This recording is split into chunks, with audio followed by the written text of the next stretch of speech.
विठ्ठल सहकारी साखर कारखान्याचे चेअरमन, शेतकऱ्यांसाठी 2 पावलं मागे घेऊन झेप घेणारे युवा नेतृत्व, भावी आमदार माननीय श्री अभिजित आबा पाटील यांना वाढदिवसाच्या हार्दिक शुभेच्छा।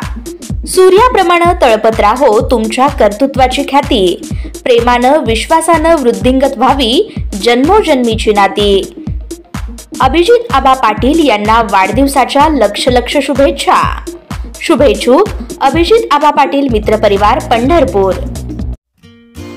दर्शक हो नमस्कार, शुभ सकाळ। आज 1 ऑगस्ट रोजी सकाळी 6 वाजताची उजनी अपडेट आपण या व्हिडिओच्या माध्यमातून पाहणार आहोत। पाठीमागच्या 2 महिन्यापासून उजनीमध्ये आवकेला सुरू झाले आणि आज खऱ्या अर्थानं 2 महिन्यानंतर आनंदाची बाब समोर येते। उजनी जे धरण आहे ते सोलापूर जिल्ह्याची वरदायनी मानलं जाते। उजनीच्या पाण्यावरती सोलापूर, पुणे आणि नगर जिल्ह्याची भिस्त मानली जाते।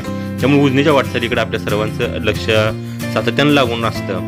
त्यामुळे आज 1 ऑगस्ट रोजी सकाळी 6 वाजताची उजनी अपडेट या पद्धतीने आहे। जो दौंडचा विसर्ग आहे तो दौंडचा विसर्ग वाढलेला आहे, तो 40,289 क्युसेक्स इतका झाला आहे, जो रात्री 6 वाजता 26,878 क्युसेक्स इतका होता। आणि उजनीची टक्केवारी पाहायला गेलं तर उजनीनं 60कडे वाटचाल केली दिसून येते। उजनीची आजची सकाळी 6 वाजताची टक्केवारी ही 56.94% इतकी झाली असून उजनीची उपयुक्त पाणीसाठा आहे तो 30.51 TMC झाला असून एकूण पाणीसाठा हा 94.17 TMC झालेला आहे। त्यामुळे उजनी धरण आता लवकरच शतकाकडे वाटचाल करणार आहे। पाऊस थोडाफार सोलापूर जिल्ह्यामध्ये कमी झाला आहे, मात्र पुणे जिल्ह्यामध्ये सुद्धा पाऊस सुरू आहे। त्यामुळे दौंड, बंडगार्ड आणि उजनी घाट माथ्यावर जो काही पाऊस पडतोय त्यामुळे त्याची आवक ही 2 मार्गे येते आणि उजनी हे चांगल्या पद्धतीने वाढलेले आपल्याला दिसून येते। त्यामुळे उजनी धरणाचे काही अपडेट आहेत त्या अपडेट पाहण्यासाठी तुम्ही आमच्या चॅनल लाईक करा, शेअर करा आणि सबस्क्राईब करा।